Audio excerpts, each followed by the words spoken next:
My YouTube channel job की तैयारी। आज हम फिर से बात करेंगे professional examination board police constable requirement test 2017 की, जिसमें आज का पेपर है हमारा पेपर नंबर 22 अगस्त 2017 शिफ्ट नंबर 2।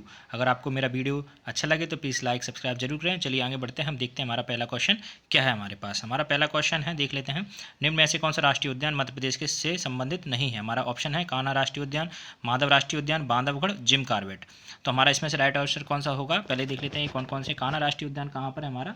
कान्हा जो राष्ट्रीय उद्यान है वो है हमारा मंडला जिले में। जी मंडला जिले में है। ये कब इसकी स्थापना कब हुई थी? इसकी स्थापना हुई थी 1955 में, और ये मंडला जिले में है, मतलब कि ये मध्य प्रदेश में ही है। हमारा सेकंड ऑप्शन है हमारा माधव नेशनल राष्ट्रीय उद्यान, मतलब माधव नेशनल पार्क। ये माधव नेशनल पार्क कहाँ पर है? ये है हमारा शिवपुरी जिले में, शिवपुरी में है, ये शिवपुरी में है। और अगर दूसरा ऑप्शन थर्ड ऑप्शन देखेंगे, थर्ड ऑप्शन कौन सा है? बांधवगढ़। बांधवगढ़ हमारा कहाँ पर है? बांधवगढ़ है हमारा उमरिया में। तो ये सारे जो नेशनल पार्क हैं एक बार आप लिस्ट बना के याद कर लें उनको, कौन सा राष्ट्रीय उद्यान कहाँ पर है, उसकी स्थापना कब की गई थी। ठीक है, हमारा मतलब ये तीनों राष्ट्रीय उद्यान है, ये मध्य प्रदेश के राष्ट्रीय उद्यान है। और हमारा चौथा ऑप्शन मतलब कौन सा बचता है कि जिम कॉर्बेट। तो सही हमारा राइट ऑप्शन इसमें से क्या हो जाएगा कि जो मध्य प्रदेश में ये संबंधित राष्ट्रीय उद्यान नहीं है, मतलब कौन सा है? Jim Corbett. जिम कॉर्बेट कहाँ पर है? उत्तराखंड में है ये। और एक वहाँ पे एक मशहूर शिकारी हुआ करते थे जिम कॉर्बेट, उनके नाम पर ये रखा गया है, जो ब्रिटिश मूल के थे, और उनके नाम पर ही इनका नाम जिम कॉर्बेट उद्यान रखा गया है। और ये कहाँ पर है? ये उत्तराखंड में है। चलिए फ्रेंड नेक्स्ट क्वेश्चन देखते हैं। नेक्स्ट क्वेश्चन क्या है हमारे पास? हमारा नेक्स्ट क्वेश्चन है, मध्य प्रदेश में लेदर कॉम्प्लेक्स की स्थापना कहाँ की गई थी। तो लेदर कॉम्प्लेक्स, जो लेदर से बनने वाली चीज़ें हैं, वो कॉम्प्लेक्स की स्थापना कहाँ पर की गई है, मतलब वो कहाँ पर स्थापित है? तो वो है देवास जिले में। देवास ये भोपाल से कुछ दूर 100 या 150 किलोमीटर की दूरी पर एक ज़िला है, ये देवास। यहाँ पर इसकी स्थापना की गई थी। ये क्या है? यहाँ पर एक लेदर कॉम्प्लेक्स है, जो लेदर से बने मटेरियल्स या लेदर के मटेरियल्स जो होते हैं उनको सप्लाई करी जाती है। ठीक है फ्रेंड, चलिए नेक्स्ट क्वेश्चन देखते हैं। नेक्स्ट क्वेश्चन क्या है हमारे पास? हमारा नेक्स्ट क्वेश्चन है, भारत में पहला अंग्रेजी समाचार पत्र कौन सा था। तो हमारे ऑप्शन है Bengal gazette, Deccan chronicle, the Hindu और टाइम्स ऑफ इंडिया। तो हम देख लेते हैं पहले कि हमारा बंगाल गजट कब आया था, कौन से सन में ये आया था। बंगाल गजट आया था 1779 में। ठीक है फ्रेंड्स, और हमारा अगर देख लें डेक्कन क्रॉनिकल, जो डेक्कन क्रॉनिकल आया था वो आया था 1938 में। ये सारे वैसे इंग्लिश अखबार ही हैं पूरे, लेकिन हमको बताना है कि भारत में पहला न्यूज़पेपर था जो कौन सा, जो इंग्लिश में आता था। और हमारा थर्ड ऑप्शन है द हिंदू। तो द हिंदू हमारा जो आया था वो आया था 1878 में, 1878 में। तो और हमारा नेक्स्ट ऑप्शन जो है, नेक्स्ट ऑप्शन हमारा times of India. Times of India आया था 1838 में। मतलब कि हमारा राइट आंसर क्या हो जाएगा इसमें, जो हमारा बंगाल गजट, बंगाल गजट हमारा इसमें राइट ऑप्शन हो जाता है। तो क्योंकि बंगाल गजट कब आया था?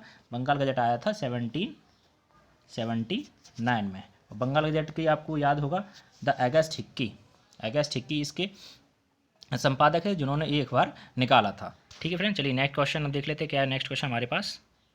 हमारा नेक्स्ट क्वेश्चन है, भारत का कौन सा राज्य उत्तर में कर्नाटक, पूर्व में तमिलनाडु और पश्चिम में अरब सागर से घिरा हुआ है। तो ऐसा कौन सा राज्य है?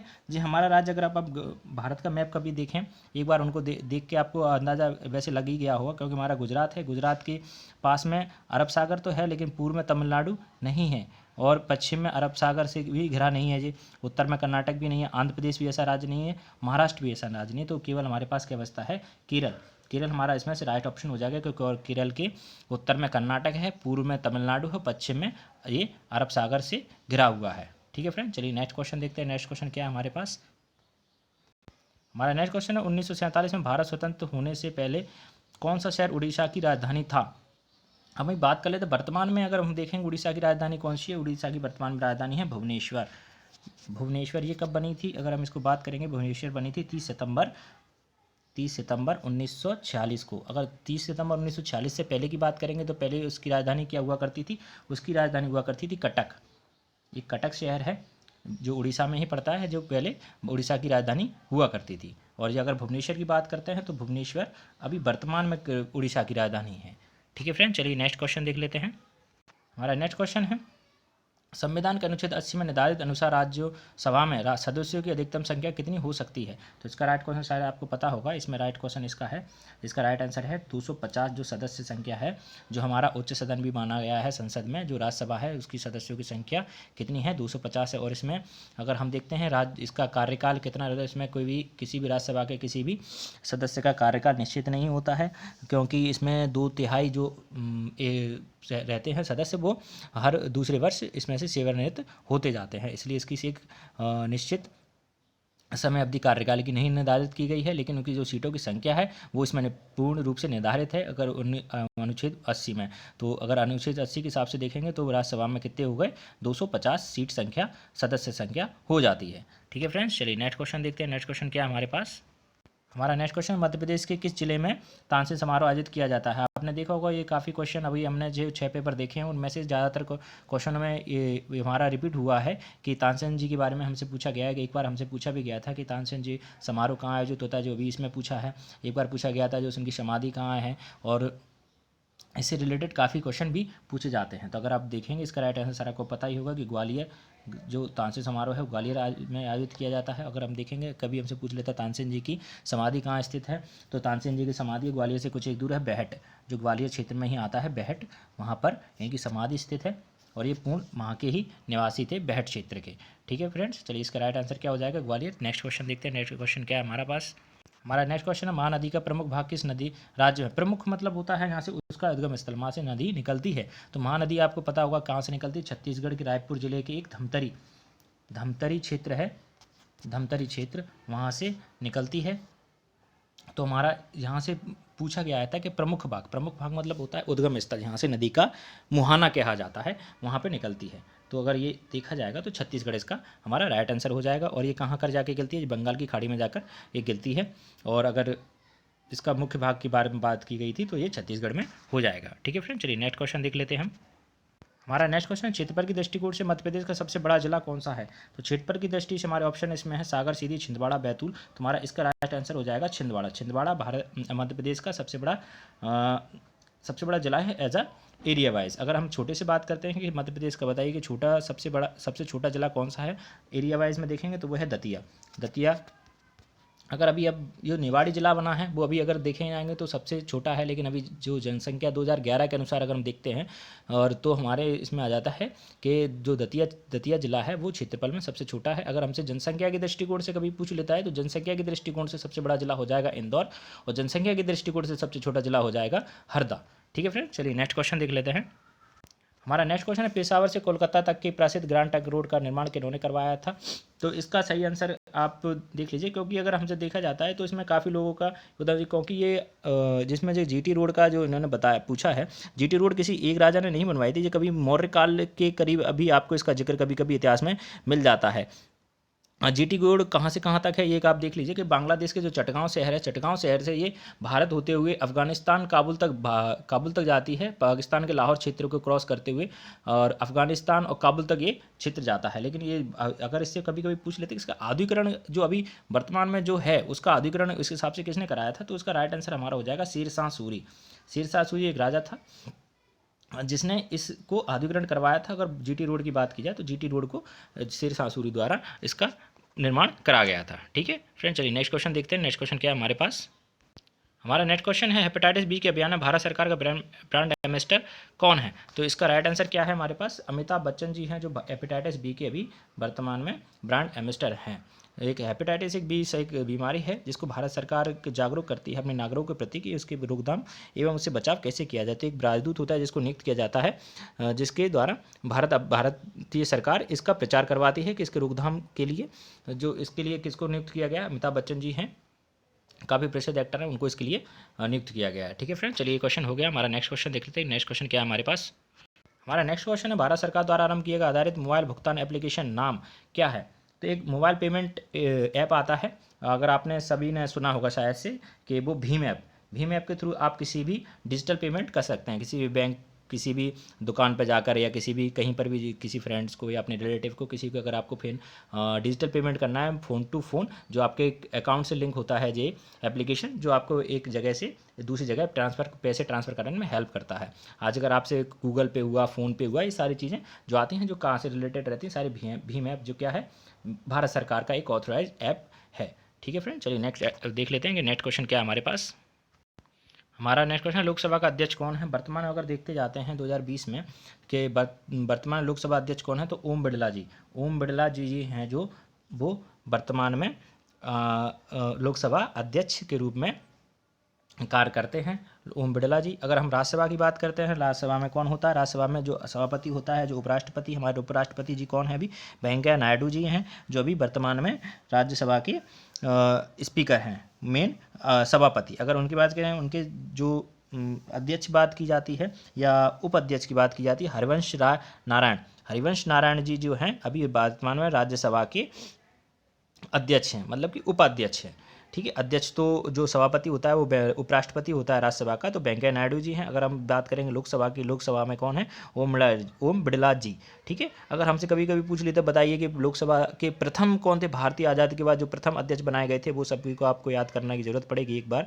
गणेश वासुदेव मालवंकर जी थे, जो भारत की संसद के पहले लोकसभा अध्यक्ष बनाए गए थे। ठीक है फ्रेंड, चलिए नेक्स्ट क्वेश्चन देख लेते हैं हम।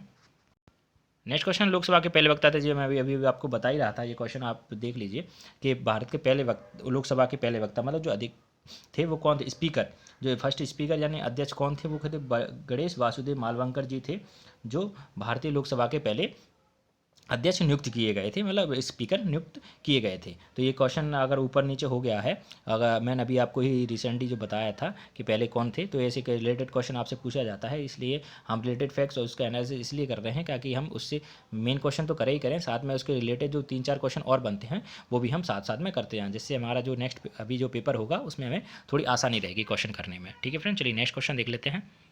नेक्स्ट क्वेश्चन, नोबेल पुरस्कार पाने वाले पहले भारतीय कौन थे? तो नोबेल पुरस्कार जिन्होंने जीता था वो पहले कौन थे?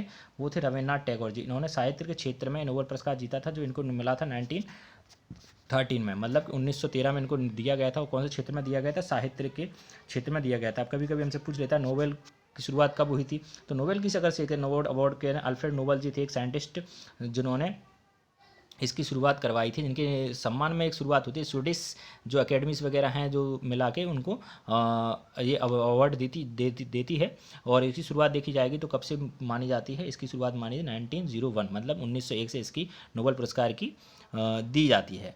नोबेल पुरस्कार किसी भी क्षेत्र में अत्यधिक अच्छा काम करने के लिए इसमें किसी भी साइंटिस्ट या किसी व्यक्ति को दिया जाता है। अगर अभी रिसेंटली देखा जाएगा तो रिसेंटली अगर हमसे पूछे तो कैलाश सत्यार्थी, इनको अवार्ड मिला था 2014 में। 2014 में इनको शांति अवार्ड, शांति के क्षेत्र में, मतलब इन्होंने एक बाल संरक्षण के लिए काम किया था, बाल मजदूरी या बाल संरक्षण के लिए मान लीजिए, उनमें इसी क्षेत्र में इनको एक अब नोबेल पुरस्कार भी मिल चुका है। ठीक है फ्रेंड, जो भारत से ही रिलेटेड है। ठीक है फ्रेंड, चलिए नेक्स्ट क्वेश्चन देखते हैं। नेक्स्ट क्वेश्चन क्या है? ये माधव अभ्यारण्य किस जिले में है? तो हमारा ये देख लेंगे कहाँ कहाँ है। पहला ऑप्शन हमारा सागर, होशंगाबाद, सिद्दी, अभी शिवपुरी। जब हमने पहला क्वेश्चन जो हमारे पास आया था उसमें हमने देखा है कि माधव अभ्यारण्य कहाँ पर है, ये हमारा शिवपुरी जिले में है स्थित है, माधव नेशनल पार्क। ठीक है, माधव मतलब माधव अभ्यारण्य सेंचुरी वही सेम है। माधव राष्ट्रीय उद्यान कहाँ पर है? तो ये शिवपुरी जिले में है। ठीक है फ्रेंड्स, चलिए नेक्स्ट क्वेश्चन देखते हैं। नेक्स्ट क्वेश्चन क्या है हमारा नेक्स्ट क्वेश्चन है, भारत की पहला महिला राष्ट्रपति कौन है? तो ये तो शायद आपको सभी को पता होगा कि हमारी पहली महिला राष्ट्रपति कौन थी? प्रतिभा देवी पाटिल जी थी, जो भारत की पहली महिला राष्ट्रपति रह चुकी हैं। चलिए नेक्स्ट क्वेश्चन देखते हैं। हमारा नेक्स्ट क्वेश्चन, विधानसभा असेंबली ने जीएसटी कानून पारित करने वाला प्रथम राज्य कौन सा था? तो मान लीजिए GST, service goods and tax का, जो गुड्स सर्विस टैक्स आता है उसको लागू करने वाला कौन सा राज्य था? तो इसमें सही आंसर आ जाएगा असम। असम में सबसे पहले इसको लागू कर दिया गया था, असम राज्य था उसने पहले अपनाया था। इसमें बात कर लेते हैं जीएसटी टैक्स होता क्या है। जीएसटी टैक्स में क्या होता है, 17 डिफरेंट, पहले क्या होता था 7 टाइप्स ऑफ डिफरेंट टैक्सेस होते थे भारत में, जो अलग अलग प्रोडक्ट्स पे अलग अलग तरीके से लगाए जाते थे। कभी किसी पे, कभी कभी क्या होता था किसी भी टैक्स पे उसकी एक लिमिट होती थी, कम से 50 से 60% किसी पे टैक्स लगा दिया जाता था। परंतु अब क्या किया है सरकार ने, अब ऐसा किया है किसी भी प्रोडक्ट पे, किसी भी किसी भी चीज़ पे 28%, 28% से ज़्यादा किसी पे भी टैक्स नहीं लगाया जा सकता। ये एक नियमित कर दिया गया, 28% को एक निश्चित कर दिया गया, इससे ज़्यादा किसी भी टैक्स पे नहीं लगेगा। पहले हमारे पास 17 जो डिफरेंट टाइप्स ऑफ टैक्स थे उसको हटाकर सिर्फ एक टैक्स की जो व्यवस्था की गई है। अगर इसमें क्या होता है 5, 10, 15, 12 करके अलग अलग तरीके के 5 तरीके टैक्स होते हैं, 5% के टैक्स होते हैं जो किसी भी सर्विस या गुड्स पे लगाए वर्तमान में अभी लगाए जा रहे हैं। अगर हम इससे बात करेंगे इसका सुझाव किसने दिया था, तो टैक्स लगाने के लिए समिति बनाई गई थी 2002 में। इसका सुझाव दिया था विजय केलकर समिति ने, जिसकी अध्यक्षता किसने की थी, जो अभी वर्तमान में हमारी मंत्री जी हैं निर्मला सीतारमण जी। उन्होंने इसका सुझाव समिति के अध्यक्ष थी और इसको जब अंगीकृत किया गया था उस समिति के अध्यक्ष को असीम दास गुप्ता जी थे, जिस समिति को इनको लागू कर दिया गया था जिनके सुझाव पर। ठीक है फ्रेंड्स। और अगर हम बात करेंगे लास्ट में जो कौन था 17वां राज्य कौन था राजस्थान। जैसे ही 17वें राज्य ने इसको राजस्थान तो इसने अपना सिग्नेचर मतलब अपनी सहमति दी थी, तो इसके साथ ही ये पूरे भारत में लागू हो गया था। ठीक है फ्रेंड, चलिए नेक्स्ट क्वेश्चन देख लेते हैं। नेक्स्ट क्वेश्चन क्या है हमारे पास। हमारा नेक्स्ट क्वेश्चन है इसरो का विक्रम साराभाई अंतरिक्ष केंद्र कहाँ स्थित है, तो इसका सही आंसर हो जाएगा तिरुवनंतपुरम। हमारा राइट आंसर है। विक्रम साराभाई अंतरिक्ष के यहीं पे है। इसमें क्या करते हैं, ये हमारे जो सैटेलाइट्स वगैरह हैं उनका रख रखाव, उनकी बनावट, उनको प्रक्षेपण करना इस अंतरिक्ष केंद्र का काम है। और इसका अगर हम बात करेंगे, ये तिरुवनंतपुरम कहाँ पर है, केरला में है। और पहले इसका नाम क्या हुआ करता था, इसका नाम हुआ करता था थुम्बा। अगर हम कभी आप बात करेंगे थुम्बा, इसका पहले नाम हुआ करता था। इसको क्या है, इसरो के जो अध्यक्ष बने थे उनके सम्मान में जो विक्रम साराभाई जी थे, उन्होंने परमाणु ऊर्जा और ये इसके परमाणु ऊर्जा नहीं, अंतरिक्ष के क्षेत्र में जो काम कर रहे थे उनके सम्मान में इसको चेंज करके इनका नाम क्या इस अंतरिक्ष केंद्र का क्या नाम रख दिया गया था, विक्रम साराभाई अंतरिक्ष केंद्र। इसका कब हुआ था, 1963 में इसका नाम विक्रम साराभाई अंतरिक्ष केंद्र रख दिया गया था। अगर हम देखें यहाँ पे क्या क्या काम होता है, तो प्रक्षेपण यान, कृत्रिम उपग्रह जो बनाए जाते हैं वो होते हैं। अभी वर्तमान में इसके जो अध्यक्ष हैं वो हैं वी.एस. सुरेश। याद कर लीजिए, इसका वर्तमान जो अध्यक्ष हैं वो कौन है, वी.एस. सुरेश जी हैं, जो विक्रम साराभाई अंतरिक्ष केंद्र के वर्तमान में अध्यक्ष हैं। ठीक है फ्रेंड, चलिए नेक्स्ट क्वेश्चन देखते हैं। नेक्स्ट क्वेश्चन क्या है हमारे पास। हमारा नेक्स्ट क्वेश्चन, मध्य प्रदेश के प्रथम मुख्यमंत्री कौन थे, तो ये तो शायद आपको पता ही होगा कि हमारे वर्तमान में जो मुख्यमंत्री वो शिवराज सिंह चौहान जी हैं। और अगर पहले मुख्यमंत्री की बात करते हैं तो पहले जो आज़ादी पर थे पंडित रविशंकर शुक्ला जी, जो हमारे मध्य प्रदेश के प्रथम मुख्यमंत्री रह चुके हैं। चलिए फ्रेंड्स, ये हमारा पेपर यहाँ पे खत्म हो गया। आज हमने जाना इससे क्वेश्चन और इसके रिलेटेड फैक्ट। अगर आपको मेरा वीडियो अच्छा लगे तो प्लीज़ लाइक सब्सक्राइब जरूर करें और ज़्यादा से ज़्यादा शेयर करें। तब तक के लिए जय हिंद, जय भारत।